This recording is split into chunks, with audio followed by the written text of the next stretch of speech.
Right, let's go. Thank you, Nicola. So we are in front of a wonderful church here, and it's a beautiful building. We've been inside earlier. Let me show you a couple of pictures of the inside, because Orthodox churches are amazing. I'll show you the photos in the chat. It's called Eios Minas. Minas is, it's basically Saint Minas. Eios means saint. Minas is quite a popular name for a boy in Greece. And there's actually a story behind the church. This one was built in 1825, and apparently, as they did the construction, they ran out of money. All the stones and the material, they came by boats, and they did not have any money to transport them all the way here. And apparently local kids from a school, they volunteered to help. So they did like a human chain, and they were literally transporting the stones all the way here. So that's quite amazing. Well, some might say child labor, but you know, the kids were happy to help, and now there's a little story behind it. And this is the little Saint Minas. By the way, Minas, in the rest of Greece, that used to be quite a popular name. Not so much here in Heraklion, because what happened is through the Ottoman time here, I'll tell you a bit more about the different waves of the different invasions here. But through the Ottoman time, apparently, here in front of Saint Minas, that was the place where they used to abandon their babies if they were illegitimate. So it did not look very good if you were calling your boy Minas, because that basically meant that he was an illegitimate. So that's why in the rest of Greece you'd find a lot of Minas, not so much in Heraklion. And let's go and take a look down here. There's another church here, the Church of St. Catherine, which is no longer a church today, but it used to be. Oh yes, Minos was the king. Yeah, it's Minas, Glenda. Minas. Yeah, Minos was a mythological king, the king of Crete. Today, I don't want to tell you too much about mythology, because I've already told you quite a lot in the last few tours. And while we're here, this is actually the site of a miracle, or what would have seemed like a miracle at the time. I don't know if you know, but Crete was invaded by the Nazis through World War II. They were fighting well, the Greeks. Actually, some of you might remember the famous quote from Churchill. He said, "We won't say that the Greeks fight like heroes. We'll say that heroes fight like Greeks." Eventually, though, the Nazis managed to take the island. And if you look straight ahead, let me zoom in a bit more, you'll see a bomb there. It's a statue of a bomb. This is because a German bomb was dropped right here, and it never exploded. So they saw it as a miracle, really. So that's why they have a little bomb to commemorate it. And let me show you another church. So right here, this is the Church of St. Catherine. It used to belong to a monastery, and the monastery was also like a university at the time, you know, in the 1500s. And they had a very, very famous student. You might know the painter El Greco. He's known as El Greco. Sorry, I'm just crossing kids' football here. Very famous painter. His real name is Dominikos Theopopoulos, I think, if I can say that right. He was actually from Heraklion. If you don't know El Greco, let me show you one of his paintings that you may or may not recognize in the chat. We never know. So apparently El Greco was a student here at the university. Right, and let's go down this way. We're heading towards a street called 1821. There's a few streets here that are named after events. And a lot of streets and buildings have been renamed over the years because of all the different invasions. I'm going to try to make it quick, but let me tell you a bit more about the different invasions in the last 2,000 years. So we're starting with the Romans. The Romans, they arrived there, I think it was in 69. The Romans, we know them, they were all around the Mediterranean, really. And as the Roman Empire failed in the West,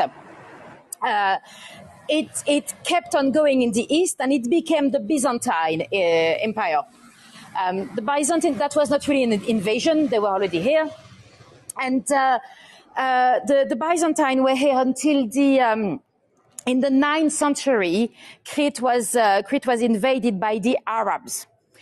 The Arabs, actually, they came from Sevilla in south of Spain, but they were Arabs. They had tried to go to Sicily first, and then they tried to go to Alexandria in Egypt, and they ended up here. So they invaded the island, but although there was an Arab emirate and stuff, it was a bit like, between France and England, the 100 Years War. It was a bit the same with the Arabs. They managed to take the island, but they were always fighting with the Byzantine for 100 years, really. And eventually, the Byzantine, they took the island back. So then we went back to the Byzantines, and then in, I think it's 1207, the Venetian invaded. The Venetians, they are from Venice. They used to control all the trade routes, really, in the Mediterranean. And they used to work very well with the Byzantines, but eventually they decided to invade, and they managed. So for a few centuries, Crete was under the Venetians. So they had some Venetian dukes. Although they were invaded, technically, only 3% of the population was actually from Venice. But they were ruling the island. And then eventually the Ottoman, the Turkish, invaded. And so that's the Ottoman Empire. They were here until 1898. Then after that, with the independence, technically there was a lot of army here. You had the French, you had the Brits, you had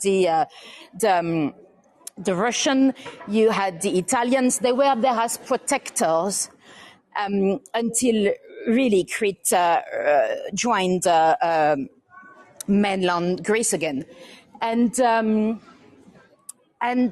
sadly, through World War II, as we just mentioned earlier, the German invaded. And quite a few people came here, and quite a few people left some of their marks, some of their influences. Not so much in Heraklion, because it's been massively bombed through World War II. If you go to Hania on the east side of the island, you can see the different influences really a bit more. But the street I'm standing on now, it's called 1821. That is the year of the wars of independence with the Ottoman for the rest of Greece, really. Crete stayed under the Ottoman a bit longer. So I'll show you the sign. This is 1821. So the Greek War of Independence lasted really until 1830, really. But again, Crete was under the Ottoman a little bit longer. And let me show you the next street that is called 1866. It's a lovely street today, but it's linked to a very, very sad event. What happened in 1866, Crete was still under the Ottoman, and they were what we call the Cretan revolt. So the Cretan had some rebels that tried to fight the Ottoman. What's the temperature? I think 26 degrees Celsius, Lynn. So what happened is a few rebels tried to fight the Ottoman, and the Turks, they caught them, and the rebels had to hide in a monastery. So it's known as the Holocaust of Arcady. So the rebels were slaughtered. Most of the men were slaughtered, and they were hiding in the monastery with a lot of kids and ladies, 700 of them. And some of the ladies were raped. It was a massacre. And the rebels, they had some gunpowder there at the monastery. And well, they decided to explode it. So it was like a mass suicide, really, but it probably was going to be better than being slaughtered by the Ottoman.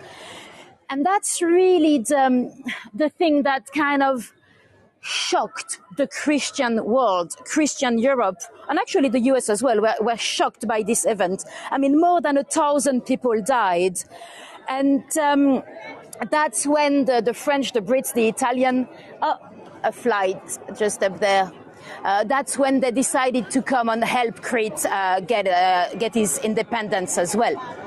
They had already helped the rest of Greece 60 years earlier, but really they were so shocked by that event that they came.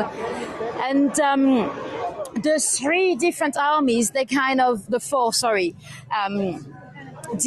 Russian, they already planned to help before because they were Orthodox friends, of course. And they spread in different areas of the island, but the British army came here. And I'll tell you a bit later about what happened in 1898 to really kick the Ottoman away. It became a symbol. Yeah, it's one of the worst Christian massacre ever. Yeah. And let's change the subject to go to something a little bit better. A lovely fountain here. This is a Venetian fountain. So again, Venetian from Venice. So that's from the 1600s. This beautiful fountain really. What is the name of the massacre?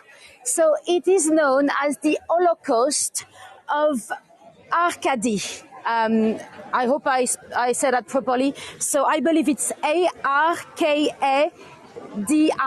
or maybe DIS, maybe Arcadis. Yeah. So this is the fountain. Really helped the town at the time because there was no well in. Apologies, it's a bit noisy behind me. I think there's a little protest. I don't know why. I'll show you in a minute. So yeah, there was no well, there was no water sources here. So with this new fountain, they had a viaduct, 15 kilometers of water running down to help the population really with water. Let me show you the manifestation. I didn't know we were gonna step into a street manifestation. Let's have a little look. They're gonna think I'm a reporter or something. So this is the building where they're standing. It's the Church of St. Marco. It used to be a church, no longer today. If there's any Greeks in the chat, if you can tell me what they say, let me know if you can translate. So the church was actually modeled on the Church of St. Mark in Venice. Apparently, it used to have a bell tower modeled on all Greek to us. Yes, exactly, Abdul. You know, all Greek to us, it's an English expression. In French, we say it's Chinese to me. Let's see if anyone can translate. Let us know.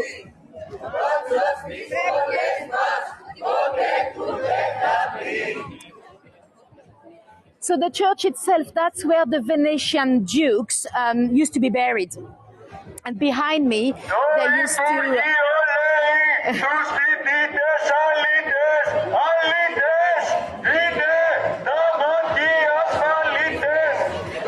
I have no idea what this is all about. If anyone speaks Greek, let us know. Right, let's keep going. So that's where the Venetian dukes used to be buried. The dukes, they sometimes almost refer to themselves as kings. And when the Ottoman arrived, they made it a mosque. And they vandalized the frescoes inside as the graves. Nowadays, it's actually an art exhibit center. It's no longer a church. if you were Spanish, you'd be able to translate. What do you think they're speaking Spanish? There's actually, I've seen a lot of Italians working here for some reason. Some of the waiters in the cafes and bars, a lot of them seem to have an Italian accent to me. I suppose we're not that far, if you're from Sicily or anything.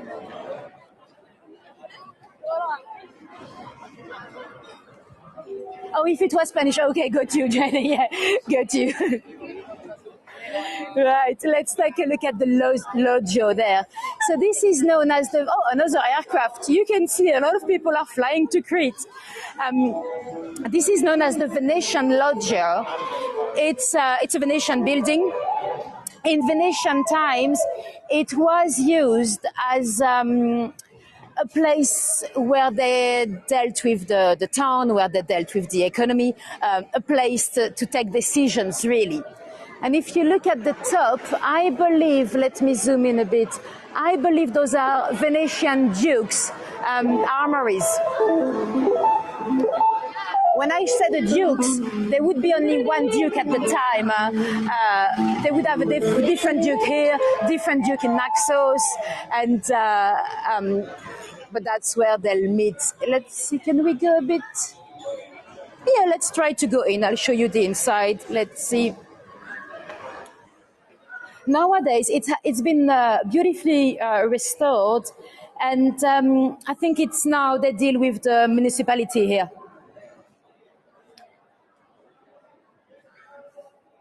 That's quite nice. You can see the armories again at the top.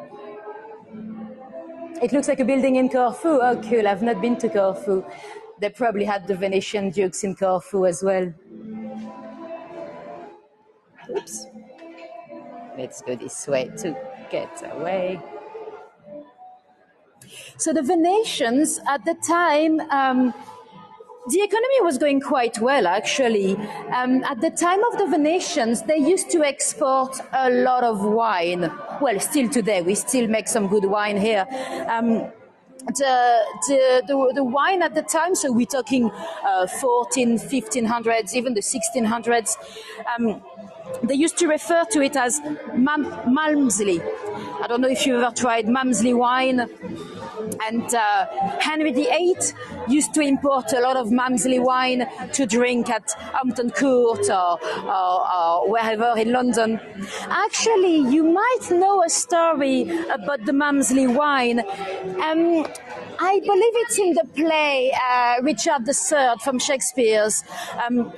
You know, at the time of the War of the Roses, it is said that Richard III convicted his competitor, George Plantagenet, you know, the Duke of Clarence. And officially, he was executed at the Tower of London, but they said they actually drowned him in a barrel of wine. Well, that was Malmsey wine. That was the wine from Crete. If that's true, we don't know. That was just rumors. And while we're here,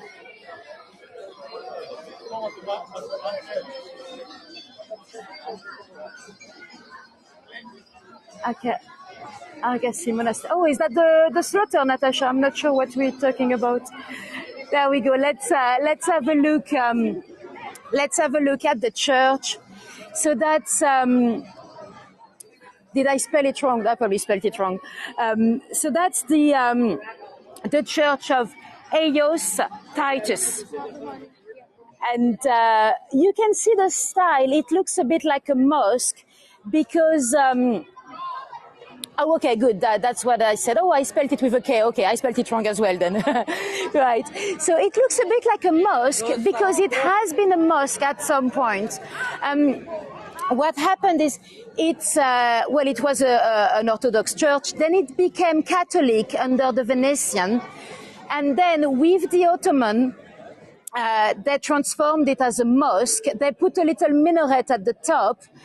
And then it was completely destroyed in, there's a lot of earthquakes actually in the story, the history of Crete. It was destroyed in, I think, the earthquake of 1856. And then it was rebuilt by the Ottoman. So they rebuilt it as a mosque. And eventually in 1920, they took the minaret down. So now it's Orthodox again. Let me show you a photo of the inside because it's beautiful. Some of the churches here are very, very colorful. It's beautiful. And that's one of the places where you can still see the Muslim influences. I don't know many places in Europe where you can see Muslim influences, apart from Sevilla, maybe, and Andalusia in general. Look at the balcony up there. I don't know what building that is, but that's quite beautiful as well. Yeah, exactly. The invaders in many countries have left their marks, yeah. Talking about churches changing religion, in Hanya, there was an Orthodox church that was kind of desacralized, and that was used as a soap factory through the Ottoman ruling. And apparently it is said that one day one of the factory workers making soap had a sighting. He spotted the Virgin Mary. And she said to him, "You're not meant to be here. This is a place for me. This is not a place for working." And apparently, he told everyone he had this vision. And just a few days later, the Pasha, the Turkish Pasha, his son fell into the well in front of the church. And apparently the Pasha, the Turkish Muslim Pasha, ended up praying to the Virgin Mary to save his son, and the son was saved. And then he allowed the Christian to have the church back. It's a legend. We don't know if any of that is true. But yeah, in all over the island, really, a lot of the churches have kind of changed religion and back, and it leads to interesting stories, really. And we are now on a street called 25th of August. That refers to the 25th of August, 1898. So that was the end of we were almost at independence with the Ottoman. The British troops were here in Heraklion, and they were, again, a horrible massacre. What happened is one of the British officers was walking down a Christian that was, I think his job was to collect taxes, but a Christian man, and some Turkish fanatics attacked them, and then they ended up attacking a lot of Christians. 800 of them were killed. The British, I don't know how you call them, the chief of the army at the time was burned. And that really, of course, upset the British. And then the British Navy came here, and they kind of kicked off the last of the Ottoman. So that was really the end of the Ottoman here. How do you get rid of the postcard icon? Marie is asking. You should be able to just close the little thingy, or the white circle. It shouldn't. If you mean the little pop-up, you should be able to just close it with the cross, hopefully. Anyway, let's go down and see the sea, and it's perfect timing when the sun is just going down. Yeah, you should be able to just press the cross. But before we finish the tour, we need to talk about food. First, coffees. Coffees can be quite confusing in Greece because there's just so much to offer. Oh, look at him. You've got the Greek coffee, which I believe is boiled like 3 times with the sediment inside. It seems a bit similar to Turkish. No, he's not dead. No, he's breathing. I'm pretty sure I see him breathing. Hopefully, I wouldn't show you a dead dog. Well, And so you've got the Greek coffee, you've got the filter coffee. I think it's more like at home, but they often use a French press. And apparently some people call it calico, which is the name for the French. But you also have all the cold coffee. You have the Freddo cappuccino, which is like a cold espresso with some foamed cold milk on top. You've got the frappuccinos, but the frappuccinos, they're more like a milkshake. So there's many, many different options. Apparently with the youngsters, the Freddos are very, very popular. Sometimes they even do instant coffee with milk as well. So there's another flight.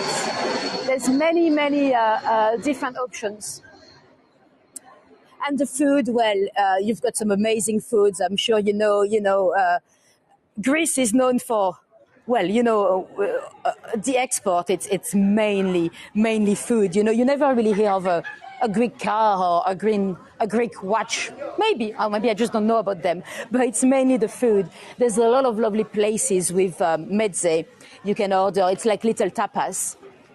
And some of you, yes, exactly. I hate my snails. Some of you were with me last time. We wanted some Cretan snails. I've never tried snails, although I'm French. I've never had escargot. And we were looking everywhere. They often have snails on the menu, but they were like always out of stock. And eventually last night we found, actually I've got a photo of our snails. We found some. Apparently they taste very different because the climate is quite dry here. They're not watery like the French snails. And some of you might know, if you were with me in the last tour, through World War II, when the Nazis invaded, a lot of people were actually starving. So that's how they started. I'm trying to cross, but some people, they're quite wild here on the roads. And pavements are not always, there's not always sideways of pavements in Greece. So yeah, through World War II, people were starving, so they started to gather whatever they could. So they gathered snails, and that's how it became kind of like a staple on the Cretan cuisine. And hortas as well, so that's like wild spinach. So that's we are now on the harbor, and let me show you on this side here behind the cars. See those arches there? Well, behind the van. I believe they might be part of the old Venetian shipyards. The Venetians had a massive fleet of boats, and that's where they used to fix them. And let's go down towards the fort. The fort is called Koulos.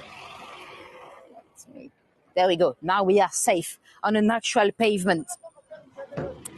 So that's called Koulos. The first one to have a fortification here were actually the Arabs. They are known as the Saracens. They had a little fortification here, but the building we see today, it's the Venetians. So I think the beginning was 15th century, the 1400s. Yes, so the snails were they were not with garlic last night. They were with a lot of butter, a lot of salt, very, very salty, and herbs like thyme or, yeah. I think that's different. The French, they do a lot of garlic butter with their snails. The French run out of food. Oh, not the French. It's the French as well, but it's here that they were they were starving, so they went into the mountain to gather whatever they could, and that's how they really started to. They might have been eating snails before, but that's when they started to eat more of them, because that's really all they could gather, really. What's the temperature, Deborah is asking? It was 26 degrees earlier. It might have dropped a little now with the sun. Let me give you another view of the harbor. Oh, so those are the arches I was trying to show you earlier. I think that would have been the Venetian shipyards. So yeah, let's get back to the fort. So it's been there it's basically to protect the port. And it's been massively restored. So that's whoa, another aircraft. They keep coming. Heraklion Airport is only 15 minutes away driving. That's where I'm going in a few hours.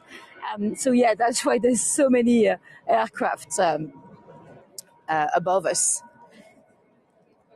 So yeah, the fort today, they use it for events or art exhibitions or stuff like that. Over the years, it has been used as a prison. It has been used as there was even a church at some point. So they have had even a bakery. So there have been quite a few different usage for it. And apparently underneath us, there's some caves, but they were actually built by the Venetian to let the water go through underneath us. They've been filled in since. Right, let me get a bit closer to the fort to have a nice postcard without the handrail. And we can see one of those ferries. It's not the Blue Star. Did we take the Blue Star? No. We took the Minoan line. So there's a lot of people come here by ferry. They might come from Santorini or they might come from anywhere in the Cyclades. And the Minoan line, I heard that after the Olympics in Athens when was it, 2004, they redid a lot of things here in Crete as well because people were going to come, and the Minoan lines, they gave a lot of money to the buses, and they redid a lot of the bus stations. Right, that's going to be the end of the tour. Let me just show you the view on the other side as well. So here is the fort for a nice postcard without the handrail. Thank you, Eleni. Thanks for your tips, guys. That's really appreciated. If you have any questions, let me know. Thank you, Casey. And let me show you the coastline. So you have a wall as well. We've not seen much of the wall today. The fortification wall, I think it's actually the largest fortification still remaining in the East Mediterranean. So Heraklion is basically circled by a wall that was originally from the Byzantines, but the Venetians rebuilt a lot of it. And if you wanted, I think you can actually go for a walk on the wall. We've not done it because we've not spent much time in Heraklion. But I think that's something you can do if you did want to come here. If you did want to come to Crete, I think to see the good spots, you'd have to rent a car. If you did not want to rent any vehicles, you might want to stay in the Cyclades, where there's because Crete is quite large. It's 600,000 inhabitants. Which is a lot. Greece is not that, the population of Greece is about 10 millions. So that's like London, which is quite astonishing, really. Well, I think Greater London is probably even more. It's probably like 13 millions. But yeah. Thank you, Linda. Thank